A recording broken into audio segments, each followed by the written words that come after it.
Well, hey guys, today I want to talk about something that is really popular right now, and that is this fascination that the young kids these days have with these complicated skincare routines. We're talking multiple steps, multiple different types of products, toners, exfoliants, anti-aging products at the age of 10. Yes, I am seeing this. It is happening right now. In fact, Gen Alpha, which is kids born after 2010, they are anticipated to be a group who is going to contribute substantially to holiday spending on skincare. And it's definitely something that, you know, a lot of parents are saying, my tween is obsessed with skincare. Is this bad? Like, is this getting into potentially harmful territory? Like, these products are meant for adults. Are they gonna, you know, damage a tween's skin? Taking a step back, for the most part, no, all right? Skincare products, even, you know, anti-aging serums, they're unlikely to seriously harm a child. Starting from 6 months of age and above, kids should be wearing sunscreen to sun-exposed skin, you know, when they're outside, making it a daily habit, giving them sunscreens to try out, letting them pick their favorite sunscreen.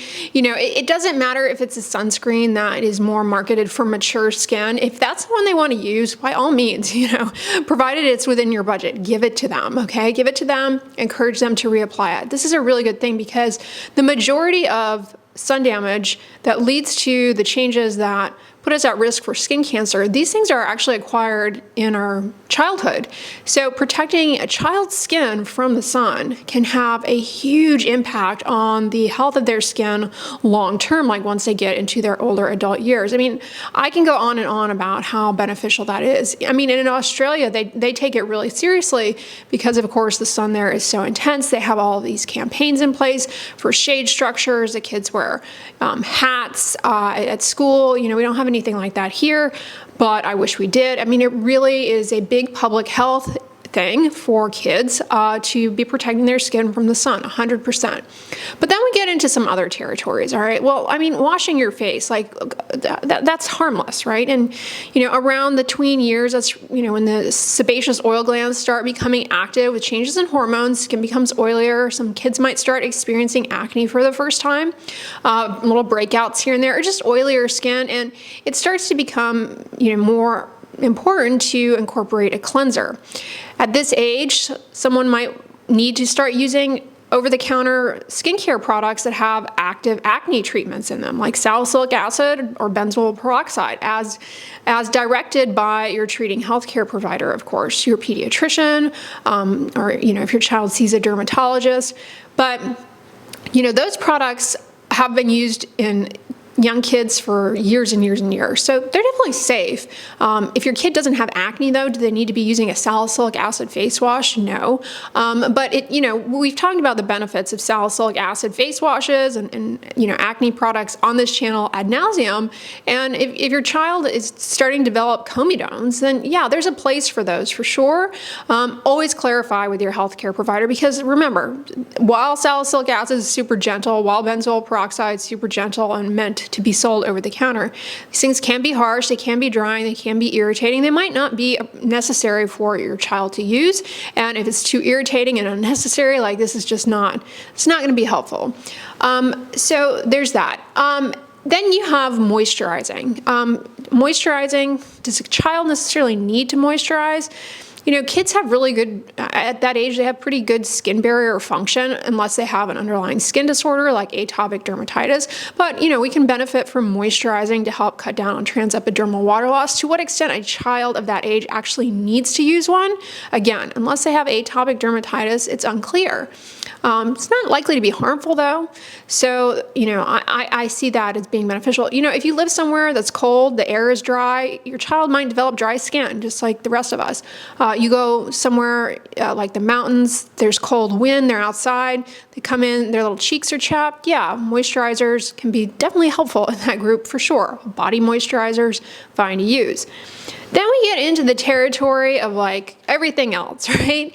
Now, when it comes to skincare, I don't care what age you are, keeping it simple to just a few products is best. The more things you put on your skin, the greater the risk for irritation. And for young kids, that holds true as well. So they may want to use a lot of different skincare products, but it comes with the same risks, right, of increased risk of irritation. That's the main issue. But if they're not irritated by the skincare products, if they're enjoying them, if they're tolerating them, if they like using them and they're using them consistently, so it's not a waste of their money if you're having them buy it with like their allowance or, after school job money, or you're buying it, it's not a waste.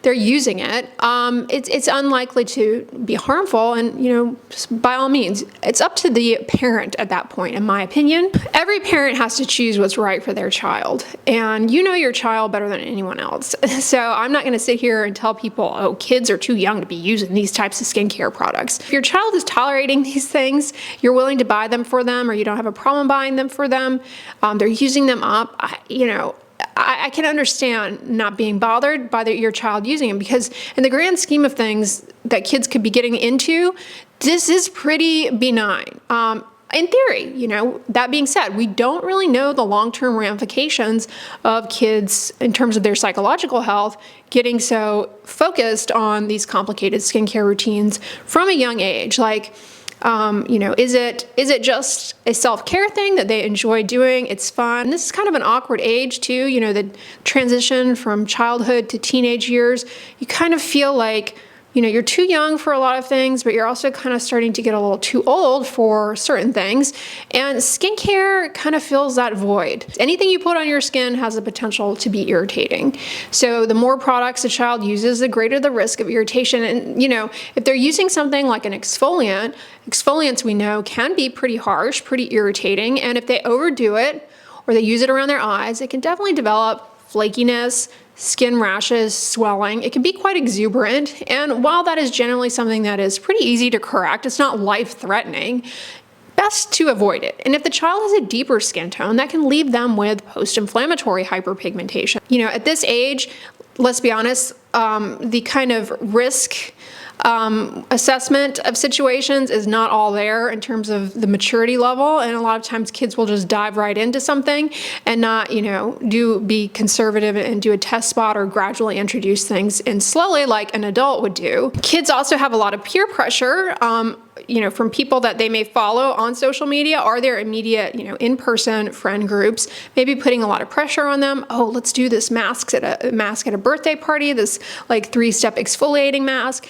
And it may actually be too irritating for your child. They may have, an underlying skin condition or just overall more sensitive skin, but they may, in that situation feel pressured. They're not going to say no. They want to do what their friends are doing. Children should not really be focused on anti-aging, in my opinion. That's, largely my opinion. They shouldn't be seeking things to prevent aging. But I say that, but in the same breath, I will be like, oh yeah, have them use sunscreen. And one of the benefits of using sunscreen early is that not only does it cut down on the risk of skin cancer, but it also can protect against photoaging. So then you get into the territory, well, if that's good, what about, should they be using an antioxidant serum then, like to mitigate some of the damage?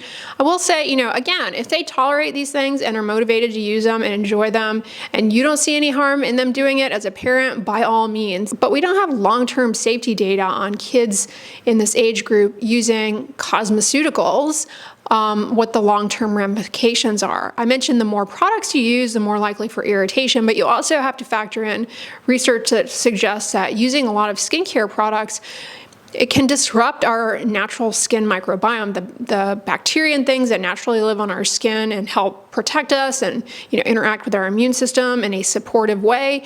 If you start using too many skincare products, that can be disrupted. That's part of what can lead to irritation. And what are the consequences of doing that in a really young child? We honestly don't know. I mentioned already, if a child with a deeper skin tone gets a lot of irritation from trying out too many skincare products, it can lead to post-inflammatory hyperpigmentation. Now, in the drugstore and on this channel, we have talked about a lot of over-the-counter cosmeceutical products that have ingredients in them aimed at tackling dark spots. things like niacinamide, licorice root, kojic acid, arbutin. Are these safe for a child to be using? Again, we don't have really good safety data on these things in children. It's not surprising, kids have a lot more access to skincare information. It's being put into their head from a very young age in comparison to ever before. And so it's not surprising that they're getting interested in it. They have a lot more influences. Probably the adults in their life are more into skincare than the adults in our lives were, right? I mean, back in the day, our parents were not doing a bunch of skincare. Maybe mom was using moisturizer, cleanser, Clinique or whatever. But all of these multiple serums, it just was not part of someone's everyday skincare for the most part, let alone sunscreen, So there are a lot of other outside influencing factors. Their immediate peer group is obviously getting into it. And then the people that they follow on social media. And one of the things, about TikTok in particular is it targets the audience with certain pieces of content. So a child may be getting targeted with this type of content, like they watch one video and then the next thing you know, they're being shown multiple videos. It really can have a very strong influence on their, interest, motivation for sure. So is it necessarily a bad thing to be interested in skincare? No. I mean, taking care of your skin, it's an organ system, and on the surface, it sounds pretty healthy. I do have concerns though, because, there seems to be a growing by the moment, by the second, extreme fear of aging. I mean, it's very prevalent amongst Gen Z. Gen Z as a generation is terrified. I mean, terrified of aging, wrinkles, and they're a huge demographic interested in cosmetic procedures. And I don't see Gen Alpha below them being much different. It could potentially be worse. And I don't really think that that is so healthy to be that phobic of aging. I think it really can create a lot of self-esteem issues that are not good for developing brains, developing minds. I really do think it has the potential to negatively impact someone's self-esteem and emotional well-being long term. And a lot of that is going to depend on what the influence is. If the influence is rhetoric around being bothered by aging, that, a phobia of wrinkles, that aging is bad, oh my God, you look old, that kind of negative talk, I do think can trickle down for sure and negatively impact the younger generation. And so when it's paired with them showing this increased enthusiasm for multi-step skincare routine, it does give me pause, because we know firsthand that, children this young and younger, they're like sponges and they will absorb things, right? And, we've seen this. Kids absorb, if mom is having a lot of negative self-talk that she verbalizes out loud about her appearance, her body, that can negatively impact the child, especially daughters. And so I don't really see this skincare interest being much different than, if a child from the 90s was really interested all of a sudden in drinking Slim Fast. Back then, people probably would have just kind of chuckled, but we know now, that sets the stage for a lot of, problematic self-esteem issues with dieting and body image and the like. But this fixation with skincare, while it can be a good thing, it's a self-care behavior, taking care of an organ system, especially if it involves sun protection, while it can be viewed in a positive, I do think it also can be a gateway to more problematic pursuits like an over-fixation with cosmetic procedures from a young age, getting filler and Botox, all sorts of cosmetic procedures. There is a large interest in that from, again, Gen Z, which has a direct influence on this younger generation. We have too much superficial socializing, and I should say that in air quotes, where we're being influenced by people to do things that probably are not necessarily relevant to us in our age, right? A lot of younger people being influenced to use tretinoin for wrinkles. I mean, is that really relevant? You're making plenty of collagen, you don't have any wrinkles. What are you trying to achieve? But they see other influencers do it. Many of these influencers will also use filters, so it creates this illusion that these skincare products give you this great skin when, you know, either they're using a filter or they have done cosmetic procedures. I really do think can be, you know, a place where young people are very vulnerable in general. Overall, though, in my opinion, it boils down to the parents. It's their responsibility to control, to supervise what their child consumes on social media, and you know what kinds of influences you are allowing in your child's life, how that can impact them. That's the parents' responsibility to control that. Every child is different. To make blanket statements, I don't think is helpful. You know, some children are really going to benefit from getting into skincare. It might spark, you know, an interest in dermatology, for example, or it might, you know, be something that they like to do little fun videos. It's a creative outlet for them, a form of self-care.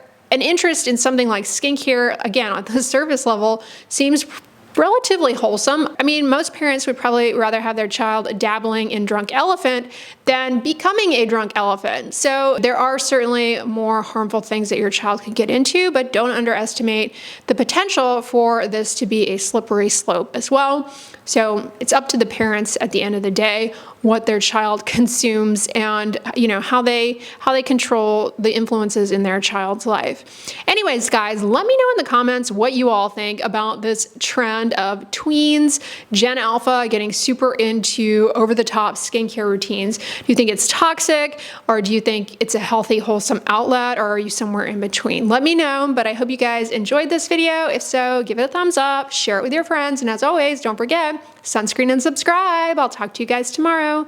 Bye.